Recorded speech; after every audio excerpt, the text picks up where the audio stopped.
साथियों नमस्कार। आज आप सबके सामने लाइव आना इसलिए ज़रूरी था कि आप सबके सामने एक सच्चाई लाना ज़रूरी था कि जो सच्चाई आज छिपी हुई सच्चाई है, जो सच्चाई दबी हुई सच्चाई है, वो सच्चाई आप सबके सामने लाना उद्देश्य है। इसलिए आज आप सबके सामने लाइव आया हूँ। आज लाइव आने का जो मुख्य उद्देश्य है, आज लाइव आने का मुख्य उद्देश्य ये है कि हम लोगों के द्वारा, बॉबी पवार के द्वारा, उनके सहयोगियों द्वारा, उनके संगठन के द्वारा जिस प्रकार से उत्तराखंड प्रदेश के भीतर फैले भ्रष्टाचार पर प्रहार किया जा रहा है,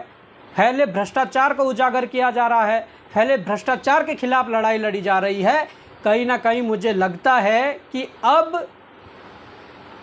वो लड़ाई और अच्छे तरीके से लड़ने की ज़रूरत है। क्योंकि आज हम लोगों ने देखा है कि सरकार और या प्रशासन की क्या मंशा है भ्रष्टाचार के खिलाफ लड़ाई लड़ने वालों के खिलाफ। आज जिस प्रकार से आप लोगों के सामने जो बात रखने जा रहा हूँ, मैं बात आज ये कर रहा हूँ कि हमने समय समय पर उत्तराखंड सरकार द्वारा किए गए भ्रष्टाचार या उत्तराखंड प्रदेश में हुए भ्रष्टाचार के खिलाफ लगातार हम लोगों ने खुलासे किए,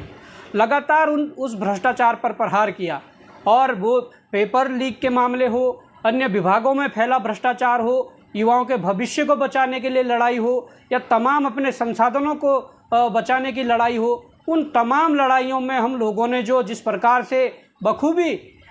इस लड़ाई को जिम्मेदारी के साथ लड़ा है, पूरे संघर्ष के साथ लड़ा है, पूरी ईमानदारी के साथ लड़ा है, आज उसी परिप्रेक्ष्य में मैं आप लोगों के सामने अपनी बात रखने जा रहा हूँ।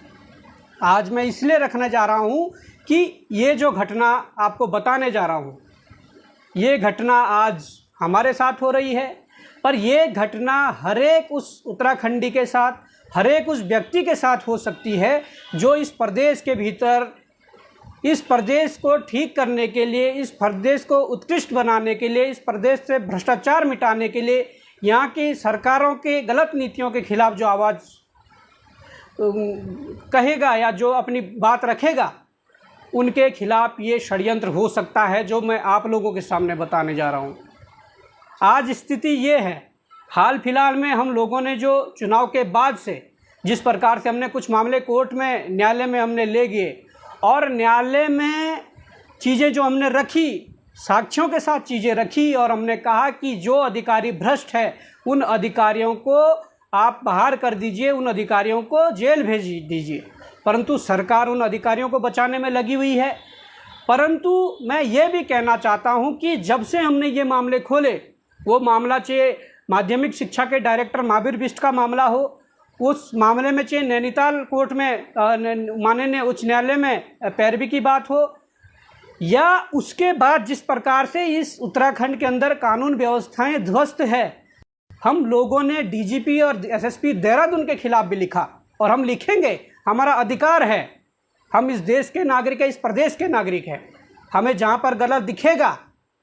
हम वहाँ पर लिखेंगे, वहाँ पर बोलेंगे। हमने यहाँ के डीजीपी और एसएसपी की कार्यप्रणाली पर हमने प्रश्न चिन्ह उठाया, ये हमारा अधिकार है। पर बावजूद उसके अधिकारियों द्वारा भी कुछ प्रवक्ताएं रखे जा रहे हैं, और व्यक्ति विशेष को टारगेट करने के लिए उनसे अपना बचाव करके हम पर टारगेट किए जा रहे हैं। बात इतनी नहीं है, उसके बाद उत्तराखंड सरकार ने बॉबी पवार पर जो दर्ज मुकदमे हैं, उन मुकदमों का ब्यौरा डीजीपी कार्यालय से मंगवाया, और उन मुकदमों के माध्यम से या उस रिकॉर्ड मंगवाने से पहले जो नैनीताल कोर्ट में इन लोगों ने अपनी बात रखी, उसमें कहा कि जो ये पिटिशनर है जिसने PIL दायर की है वो व्यक्ति क्रिमिनल है। ये मैं जनता के बीच इस सवाल को छोड़ता हूँ कि यदि व्यक्ति क्रिमिनल है, क्रिमिनल की परिभाषा क्या होती है? अगर सरकार किसी भी व्यक्ति पर फर्जी मुकदमे लिखना शुरू कर दें, क्या वो व्यक्ति क्रिमिनल हो जाएगा? सरकार की मंशा क्या है, इस बात को आप लोगों को समझना पड़ेगा। हमारे ऊपर जितने भी मुकदमे लगे थे, हम लोगों ने एफिडेविट के माध्यम से, जब हमने लोकसभा चुनाव लड़ा तो उसमें हमने कोई भी मुकदमा हमने नहीं छुपाया। हम पे जो भी मुकदमे थे हमने उस एफिडेविट के माध्यम से चुनाव आयोग को वो सौंपा अपने नॉमिनेशन में कि हम पर ये मुकदमे चल रहे हैं का मतलब है कि जब जब हमने सरकार के खिलाफ आंदोलन किए, जब जब हमने सरकार की गलत नीतियों का हमने विरोध किया, जब जब सरकार के अंदर बैठे भ्रष्टाचारियों पर हमने प्रहार किया, तब तब सरकारों ने हम पर झूठे मुकदमे, फर्जी मुकदमे लगाए, जो कि जिनकी कई संख्या है। पर बावजूद इसके हमने जब सवाल उठाया कि मुख्यमंत्री का जो लंगोटिया यार है संजय टोलिया, उसकी गलत नियुक्ति पे हमने मामला उठाया। हमने जब मामला उठाया कि संजय टोलिया के साथ बैठा हुआ राजीव सोलंकी, जिसे 4200 ग्रेड पे से 5400 ग्रेड पे की जॉब दी जाती है, किस आधार पर दी जाती है? उत्तराखंड शासन के ही सचिव अमित नेगी जी पूर्व में यहाँ वित्त सचिव थे, अब सेंटर में चले गए हैं। उनकी नोटिंग है, उन्होंने लिखा है कि किसी भी सर्विंग ऑफिसर को उसके ग्रेड पे से ऊपर तैनात किया जाना वित्तीय नियमितताएं हैं और मुख्यमंत्री और वित्त मंत्री इसको निरस्त करें। बावजूद उसके इन्होंने उन्हें नियुक्ति दी, पर नतीजा क्या हुआ? नतीजा ये हुआ कि उस राजीव सोलंकी ने अपनी पत्नी के माध्यम से बॉबी पवार के खिलाफ मानहानि का मुकदमा करवा दिया। क्या ये सही मुकदमा है? ये फर्जी मुकदमा है।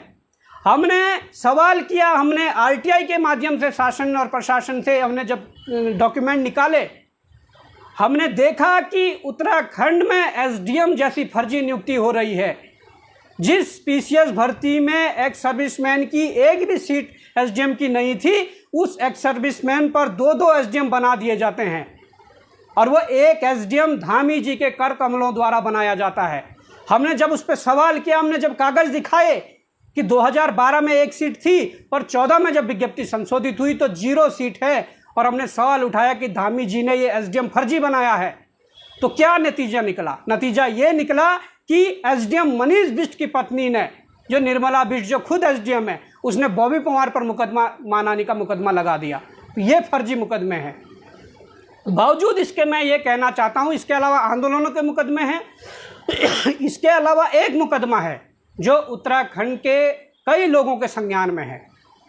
पिछले साल एक मुकदमा देहरादून में सहजदारा रोड में दून डिफेंस एक ड्रीमर्स करके एक कोचिंग संस्थान चलता है,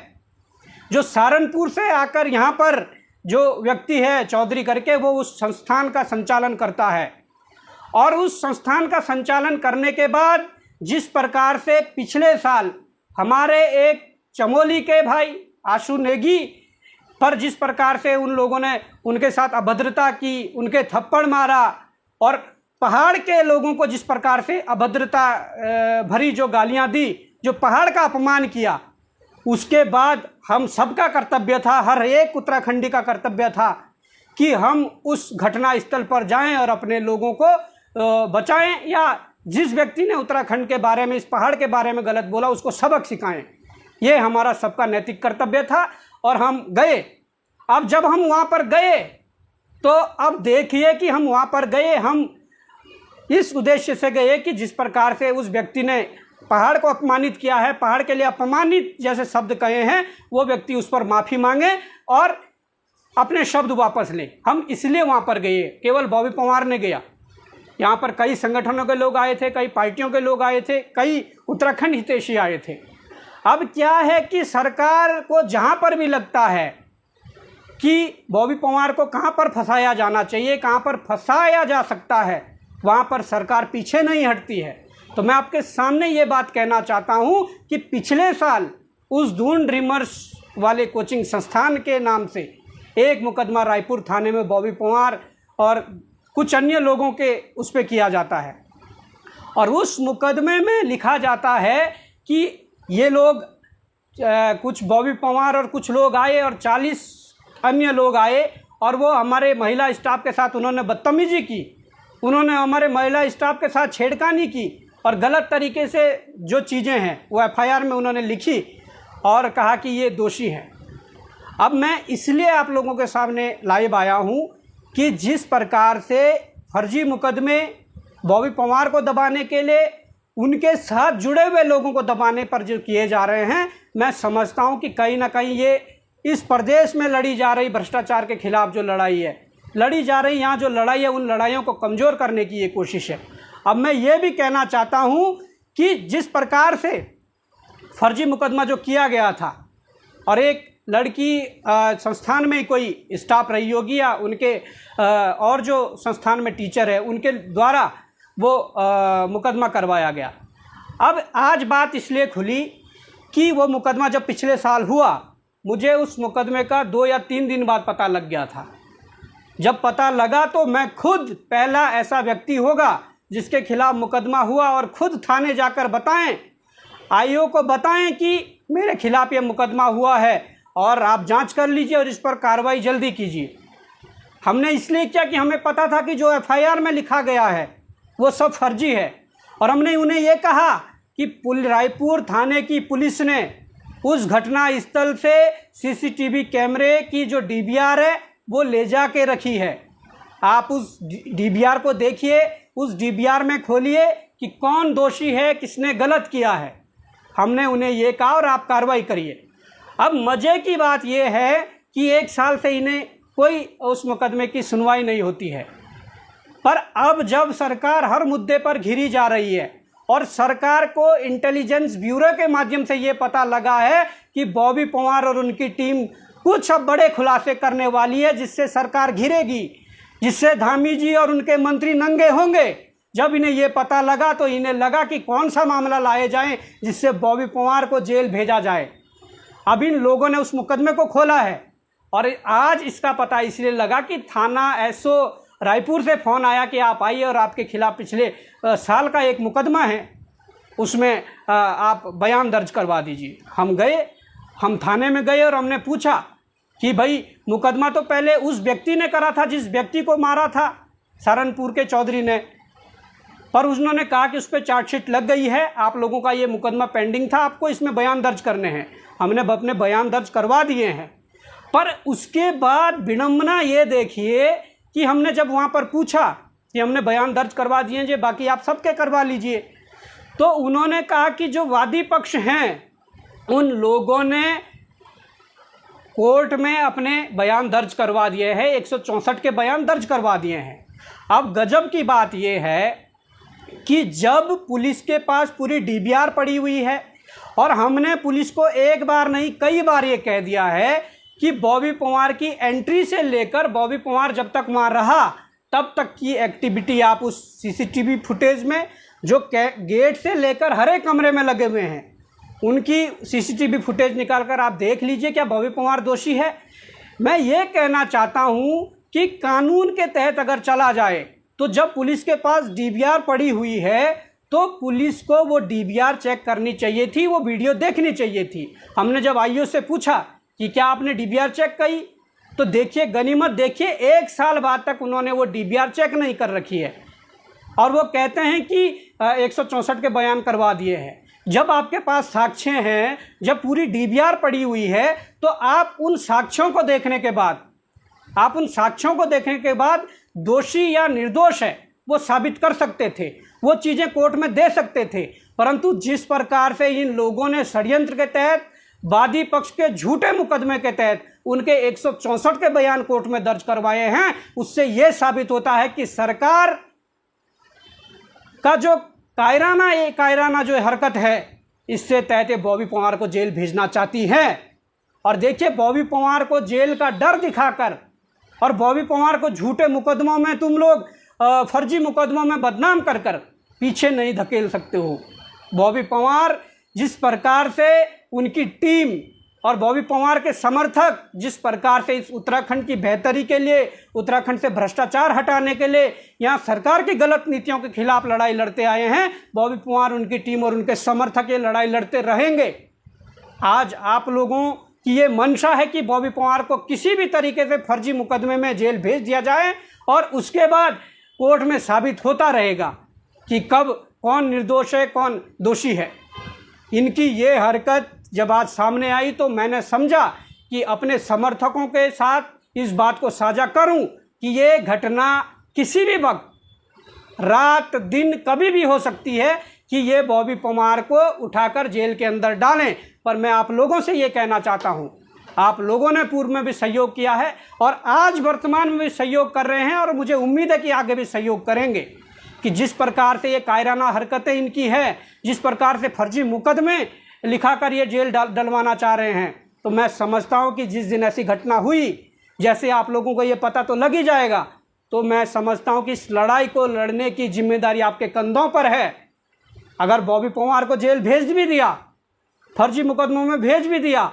यहाँ न्यायिक जो प्रणाली है, कानून जो व्यवस्था है, आप सबको पता है कि अगर किसी व्यक्ति को फर्जी मुकदमे में जेल भेज दिया जाता है तो उसको साबित करने में कई महीने साल लग जाते हैं। और ये हो सकता है कि फर्जी मुकदमे में बॉबी पवार को जेल भेजकर वो साबित करते रहेंगे। वो बात अलग है कि हम सही हैं, तो भविष्य में जब भी चीज़ें होंगी तो हम निर्दोष होकर आएंगे, परंतु तब तक की जिम्मेदारी आप लोगों के कंधे पर है। और आप लोगों को विश्वास दिलाता हूं कि जिस प्रकार से हम लोगों ने पूरी ईमानदारी के साथ, निडरता के साथ हम लोगों ने पहले लड़ाई लड़ी है, इस उत्तराखंड की बेहतरी के लिए लड़ाई लड़ी है, वो लड़ाई आप लोगों को भी लड़नी पड़ेगी। यदि बॉबी पवार जेल गया तो हर एक व्यक्ति को बॉबी पवार बनना पड़ेगा, हर एक युवा को बॉबी पवार बनना पड़ेगा। इसीलिए मैं आप लोगों के सामने ये बात रखना चाह रहा हूँ कि आज इनके जो